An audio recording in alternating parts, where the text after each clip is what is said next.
میری علاج ہے راج میری دیوانہ آپ کا کام ہے نگاہ کرم ہی میری علاج ہے میری نبھانا آپ کا کام ہے آپ نے قطرے کو دیکھا گوہر کر دیا آپ نے قطرے کو دیکھا گوہر کر دیا آپ نے ذروں کو دیکھا تو سر کر دیا ایک حبشی کو رشک کمر کر دیا ایک حبشی کو رشک کمر کر دیا الٹا سورج پھرانا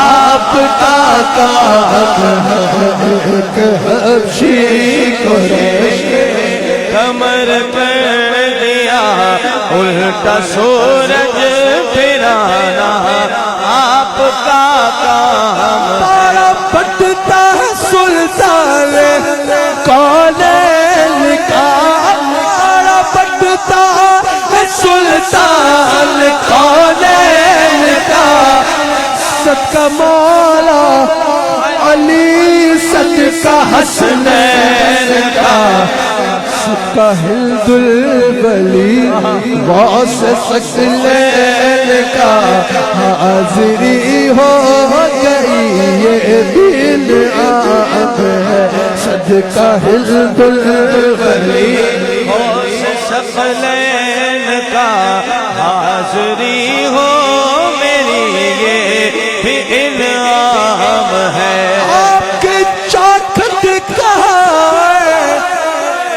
کہاں یہ جبی آپ کے جود و کرم کی تو حد ہی نہیں جس کو دنیا میں نہ کوئی اپنا کہے اس کو اپنا بنانا آپ کا کام ہے جس کو دنیا میں نہ کوئی اپنا کہے اس کو اپنا بنانا آپ کا کام آخر میں 3 اشعار سب میرے ساتھ اپنے عقیدہ کا اظہار کرو گے اعلیٰ حضرت کا ہر شعر عقیدے کی عکاسی ہے سب نے میرے ساتھ ہاتھ اٹھا کے اپنے عقیدے کا اظہار کرنا ہے کہ ان کے ہاتھ میں ہر کل چیز ہے ان کے ہاتھ میں ہر کل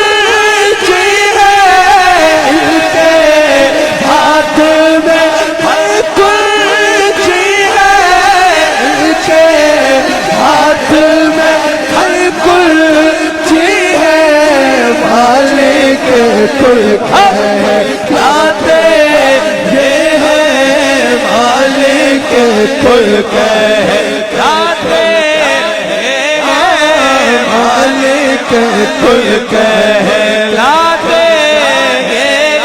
عرب ہے موتی یہ ہے کاس رب ہے موتی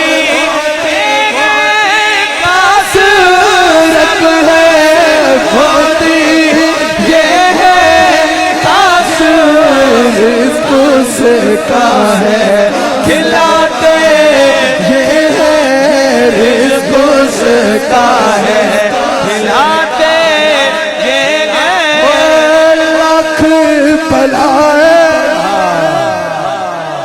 لاکھ بلائے لاکھ بلائے کروڑا دشمن لاکھ بلائے کروڑا دشمن لاکھ بلائے کروڑا دشمن کون بچائے بچاتے یہ کون بچائے بچاتے یہ کون بچائے بچاتے یہ کون چاہے مچاتے اور اپنی بلی ہم آپ بگاڑے کولے بنائے بناتے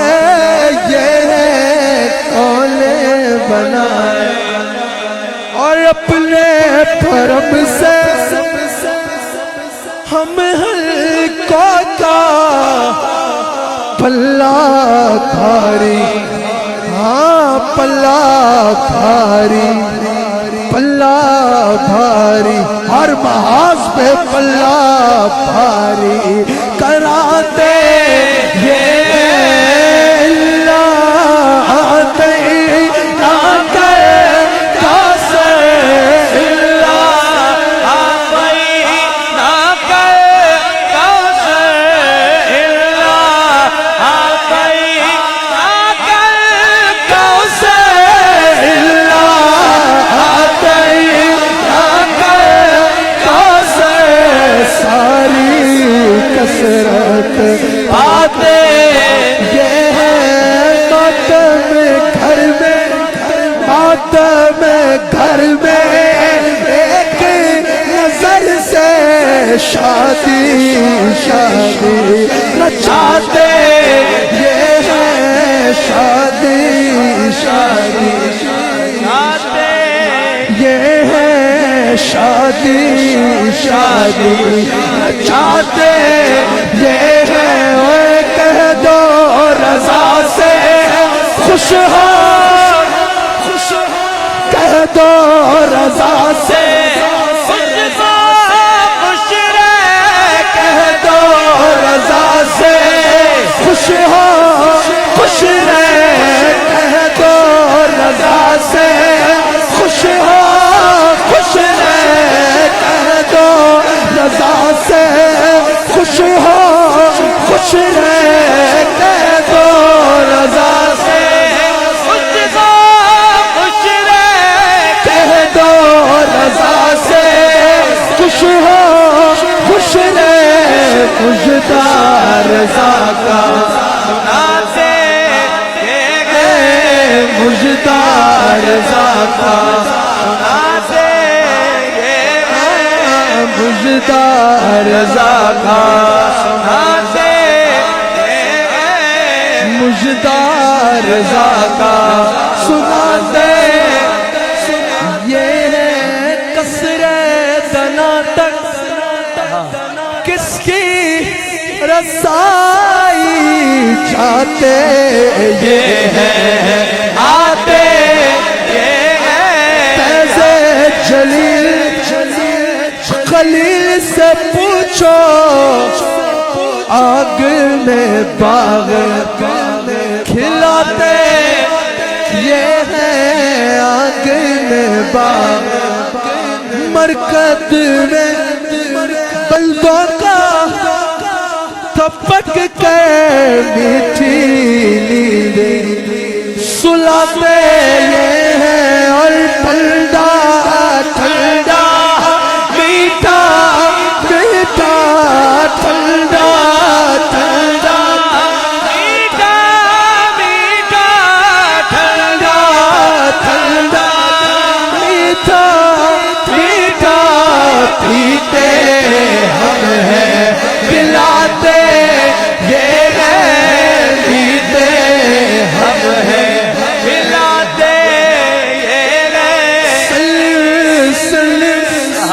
کی ڈارت سے پل سے پار لگاتے اور فیض جلیل خلیل سے پوچھو آگ میں باغ کھلاتے یہ چلتی چائے او چلتی چائے بجھاتے یہ ہے روتی آنکھ ہسا